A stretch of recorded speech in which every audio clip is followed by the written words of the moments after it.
Sam Morsy is on that list. Obviously, there's been links before with a move to Saudi. I think the stuff that came out again was along those lines yesterday. Shall we start there, being as he's kind of current, as it were?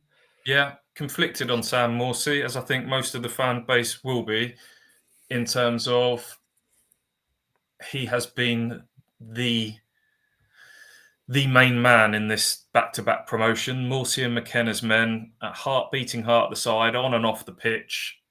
I don't need to say too much more about Sam Morsy. Our listeners know what he's been and what he continues to be. He was right up there. I think only Dara O'Shea played more minutes than him last season in the Premier League. He's 33, will turn 34 next season.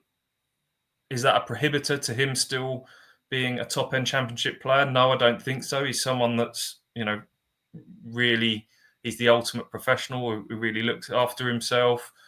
But I just picked up on Kieran McKenna comment after when he was explaining Massimo Luongo's release, and that we need to basically start thinking longer term about the age profile of central midfield. And Massimo and Sammy have done a great job for us in there, and then quickly sort of said, and of course Sammy will still be a big part of it next season, but they are having to think about the long term of that central midfield unit. And then from Sam's point of view, he's got a year left on his contract. Again, we've been talking about why a change might appeal to Cameron Burgess at this stage of his career. If you're Sam Morsy, and we're talking here about either Saudi clubs or maybe an Egyptian club, there's more money coming from the Middle East now. If someone was to come along and to lay a hefty wage in front of you at this stage, I would imagine that would turn heads. And his Egyptian heritage, he's very he's religious. He's proud of that part of his life as well. So I'm sure that would come into it. So I could see reasons why Ipswich might think it's time for a changing of the guard. I could see why Sam might think it's time for him to try something different. That's not to say I don't think Sam Morsy could be a central figure for Ipswich again next season. Let's see if any interest does arrive. Yeah.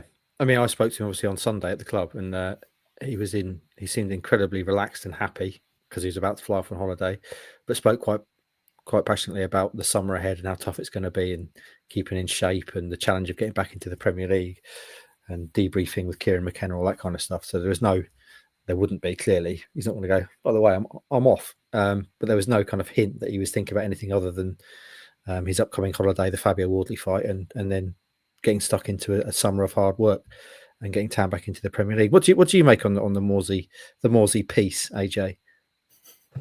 Hey, there you go. Is this going to be a thing, or we've got to try and get it in at any opportunity?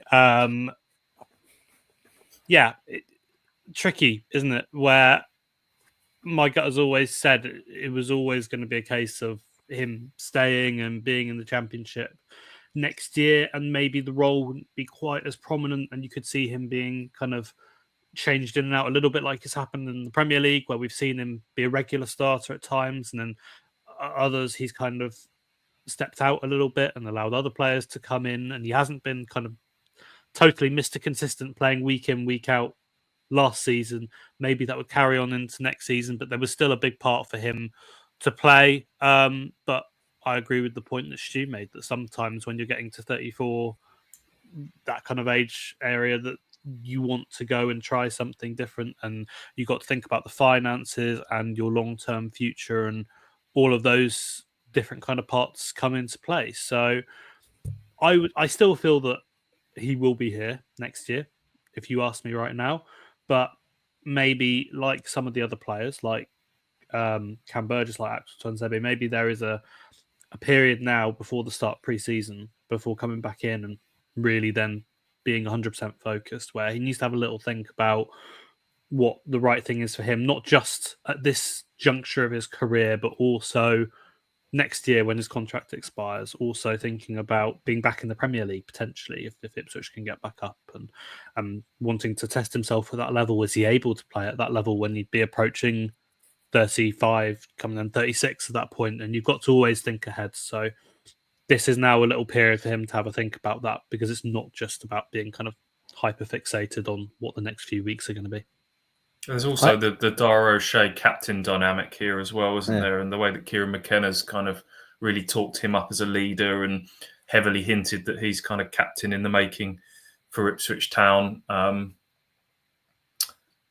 Sam, I think, has picked up on that. In one of his sort of press conferences, he made a sort of a quip, a bit of a throwaway joke in terms of, he was asked about Dara O'Shea and said, yeah, he's been brilliant. He's not won as captain yet, though, has he? And sort of joked about that. But nice. And a little bit of sort of healthy rivalry, sort of keeping everybody on their toes internally is probably a good thing. And look, if Sam can use that to find some extra fire and motivation for next season, all the better.